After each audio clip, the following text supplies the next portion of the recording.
हो सकता है यह आपके ऐसे विचार हों कि पाप और पुण्य आपके दिमाग में काफ़ी समय से चल रहा, इसलिए वह चल रहा है कि पाप मार्ग पर चला जाता है।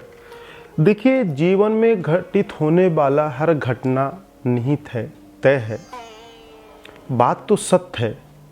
पर इसमें से यह बहुत अच्छा प्रश्न है कि यह प्रश्न उठता है कि जब सब कुछ तय है तो फिर मैं कर्म क्यों करूं। बात बराबर है कि सब कुछ तय है तो मैं कर्म क्यों करूं। मनुष्य अपने भाग्य का विधाता स्वयं है। मनुष्य चाहे तो अपने बिगड़े हुए भाग, बिगड़े हुए प्रारब्ध, बिगड़े हुए कर्म को इस जन्म में कर्म करके बना सकता है। इसीलिए मानो एक देवत्व है, मानो एक भटकता हुआ भगवान है, मानो चाहे तो दानों से मानो सीमान इबादत भक्ति लाकर एक देवतुल्य होकर भगवान के रूप में आकर ईश्वर में समाहित हो सकता है। तो ईश्वर ने हमारे अंदर इतनी ऊर्जा इसीलिए दी है कि हम इन चीज़ों को समझ सकें। प्रकृति द्वारा घटना दी है, घटित है, सब कुछ है, अकाल मृत्यु है, दोष है, सारी चीज़ें हैं। तो आपको कर्म के लिए आपको घटित और पाप दिख रहा है। प्रकृति ने आपके लिए भोजन, तरह तरह की मिठाइयाँ, तरह तरह के फल जो दे रखा है पौधों में, तो फिर उसे तोड़कर क्यों खाते हैं? आप भोजन पकाकर क्यों ग्रहण करते हैं? उसके लिए कर्म और घटित नहीं दिखता, परंतु ईश्वर की प्राप्ति के लिए, एक अच्छे कार्य करने के लिए आपको उसमें कर्म और घटित और दोष और पाप दिखता है। यह हमारे विचारों का खेल है।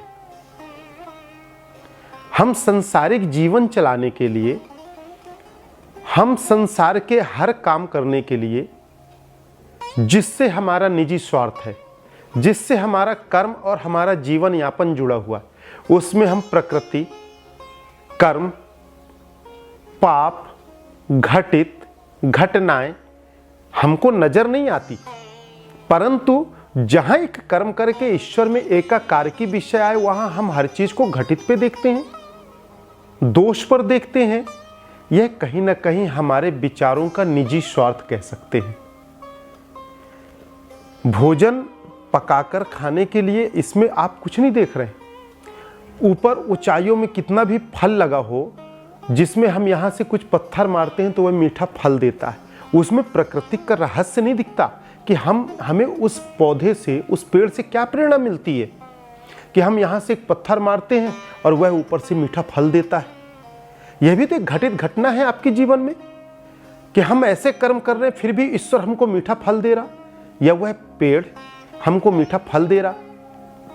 उससे भी तो हमें सीख मिलती है कि हम कई बार अपने जीवन में गलत कार्य करते हैं, प्रकृति के खिलाफ करते हैं, ईश्वर को वचन दिए हैं जो अच्छे मार्ग का, उसके विपरीत कार्य करते हैं, फिर भी ईश्वर हमें अच्छा फल देता है।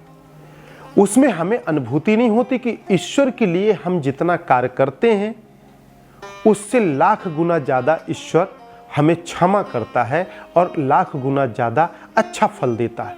ईश्वर कभी गलत फल देता ही नहीं है। यह हमारे विचारों का खेल है कि हम किस में अच्छाइयाँ, किस में बुराइयाँ देखते हैं। तो हमें अपने निजी स्वार्थ में इन कर्मों को दिखाई नहीं देता और प्रकृति की चीज़ों में घटित घटनाएं दिखती हैं।